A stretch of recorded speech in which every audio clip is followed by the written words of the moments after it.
భారతదేశం యొక్క గొప్పతనం ఏంటంటే కోర్టులు సుప్రీం కాదు, భారతదేశంలో ప్రజలు సుప్రీం. ప్రజలు సుప్రీం అండి. ప్రజల కొరకు కోర్టులు ఉన్నాయి, ప్రజల కొరకు చట్టాలు ఉన్నాయి, ప్రజల కొరకు ప్రజాప్రతినిధులు ఉన్నారు, ప్రజల కొరకు నాయకులు ఉన్నారు, ప్రజల కొరకు అధికారులు ఉన్నారు. భారతదేశంలో ప్రజలే రాజు. భారతదేశంలో వేరే రాజు లేడు, ప్రజలే రాజు.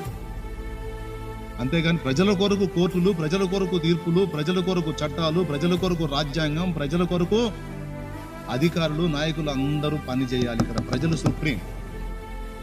దీన్ని మళ్ళీ మళ్ళీ ఎందుకు చెప్తున్నానంటే, అవసరమైతే ప్రజలు ఈ అభిప్రాయంతో ఏకీభవించకుండా ప్రశ్నిస్తే, అవసరమైతే సర్వోన్నత న్యాయస్థానమైనా సరే తన తీర్పుని వెనక్కి తీసుకోవాలి, తన అభిప్రాయాన్ని వెనక్కి తీసుకోవాలి. గతంలో అలా కొన్ని అంశాలకు వెనక్కి తీసుకున్నారు, అది కూడా ఉంది. గతంలో ఇలాంటి తీర్పులు కొన్ని, ఈ తరహాలో ఇచ్చిన తీర్పులు కొన్ని సర్వోన్నత న్యాయస్థానం వెనక్కి తీసుకుంది. ఈ విషయంలో కూడా అలానే జరగాలి. దీనికి ప్రజలందరూ కూడా స్పందించాలి.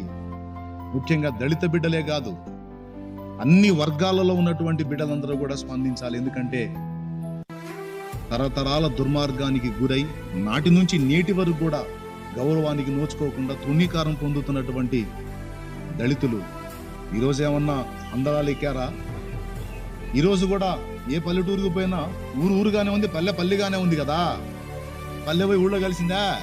ఏడ కలిసిందో చూపించు. పల్లె ఊరు బయటే ఉంది కదరా నాయనా అంటున్నాను. ఎవరినైనా ప్రశ్నించే వాళ్ళని, మన సహోదరులను అడుగుతున్నా.